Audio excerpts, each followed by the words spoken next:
YouTuber द्वारा उठाई गई मांगों पर राजनीतिक दलों ने चुनौती स्वीकार की है।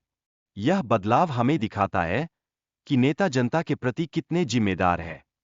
युवाओं और नेताओं के बीच की दूरी को कम करने के लिए एक समय सीमा निर्धारित करने की आवश्यकता है।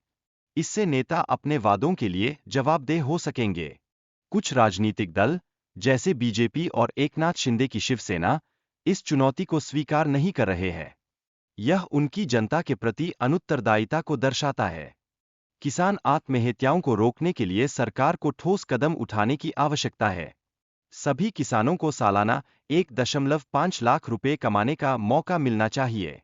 लेकिन राज्य सरकार की कार्रवाई सिर्फ क्षणिक होती है।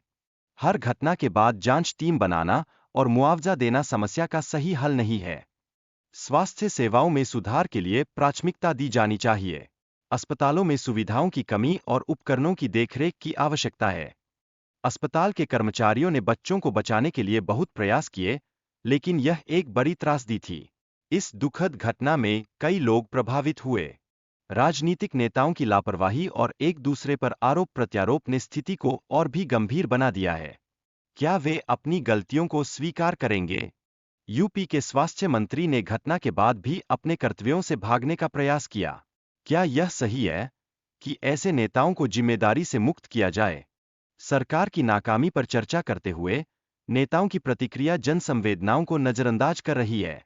यह नागरिकों के लिए चिंता का विषय है।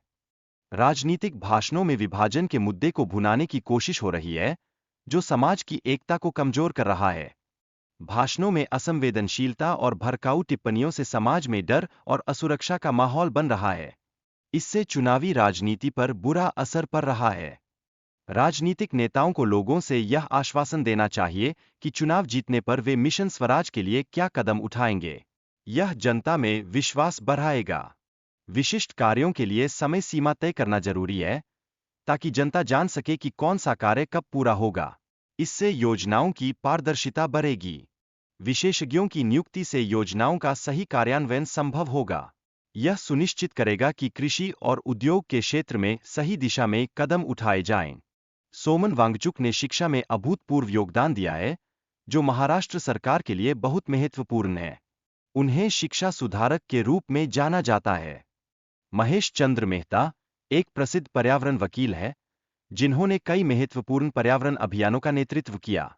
उनके प्रयासों से सुप्रीम कोर्ट के निर्णय प्रभावित हुए हैं।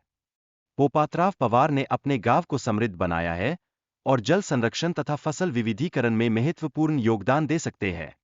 उनके अनुभव से राज्य स्तर पर लाभ हो सकता है।